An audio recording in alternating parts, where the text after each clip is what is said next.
My dearly beloved brothers and sisters in Jesus Christ, unlike the past years, we have a very special Holy Week this year.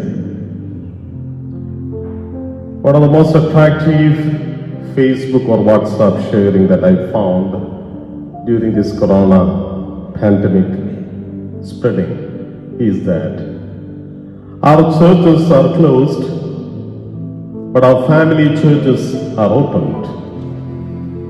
Yes, all of us are today in our family churches, celebrating one of the most beautiful yet touching moments of our Christian faith, the death of our Lord Jesus Christ on the cross.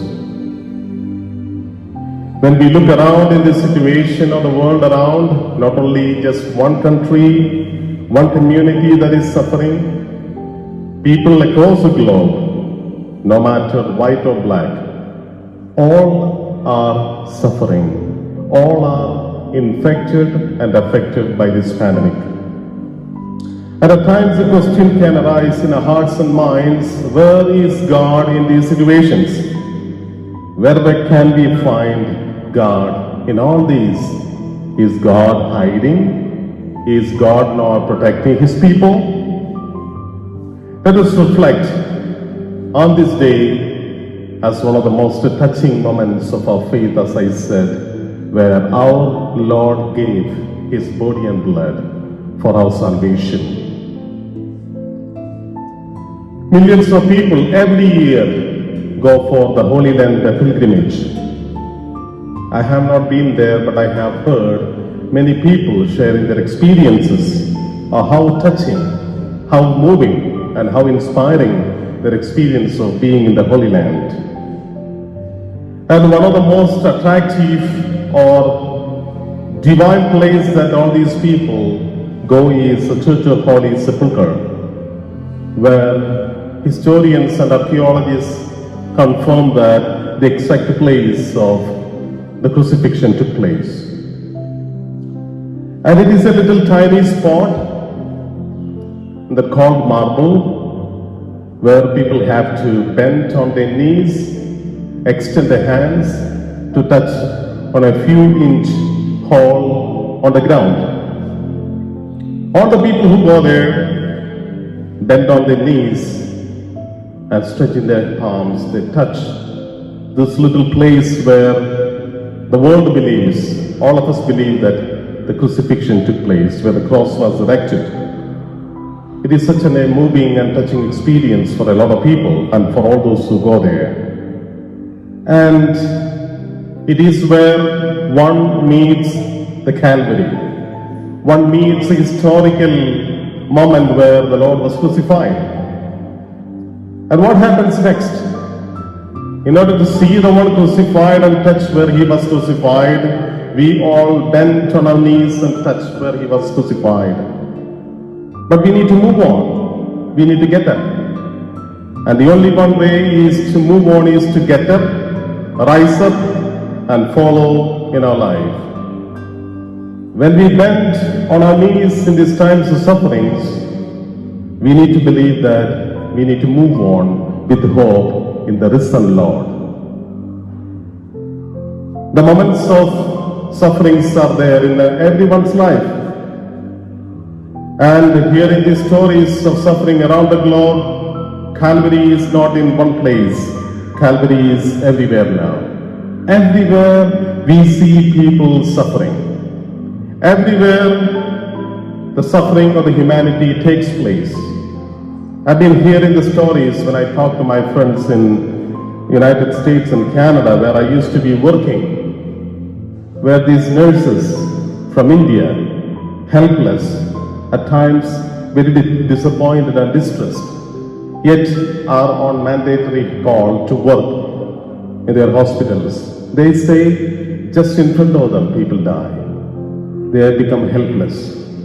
So much of risky situation, all these people are suffering, all these people are living. Because at home their children are there, their husbands, They can spread the disease when they get back home after the work. Still, out of service, out of love for humanity, these all people are there to work. Not only just one or two, millions and millions of healthcare professionals, paramedics, humanitarian services, government organizations are there out at the forefront to save the humanity from this pandemic. We also do our part. We also do pray for them. What I mean to say is that the suffering is everywhere. Suffering is all over. But again, the question can come back to our life. Where is God in all this? One of the most moving novels that I have read is by Elie Wiesel, the novel called The Night.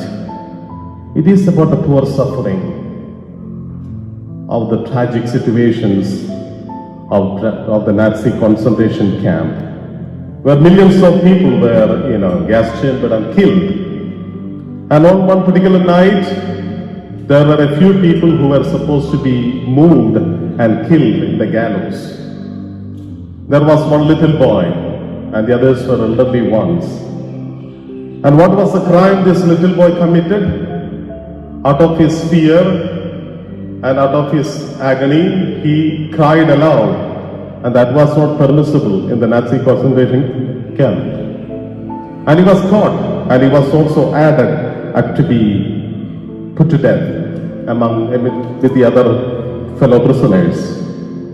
And he saw that people were moving to the gallows to be executed. There is someone behind this little boy throwing his hands to the air, shouting aloud, seeing the suffering of the people and the little one to be executed for no reason. He cries aloud, shouting to the heavens, "Where are you, God, when these poor ones are suffering?" It seems that after a pause, after a while, he happened to listen within himself that God is in the gallows. God is suffering with all of you in the gallows. God is there dying. But again, God is there to support you, and He dies with you so that He will rise again. So my friends, at times our scientific technologies fail, or we fail to see the logic or the reasoning behind all that is going on around us. But one thing is sure, that the resurrection happens. 3 days after the death of Jesus, we see the resurrection happens. The hope for all humanity. As we celebrate this Good Friday, with all the faith that we have, and those who have lost faith at this moment, and these days our faith is shaken also. There are people ask the same question, where is God? Yet again, the response is that God is there suffering with us.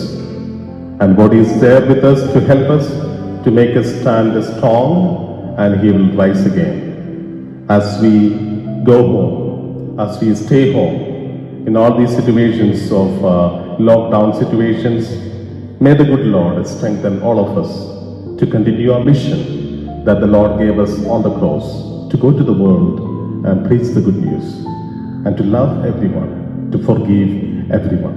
God bless you.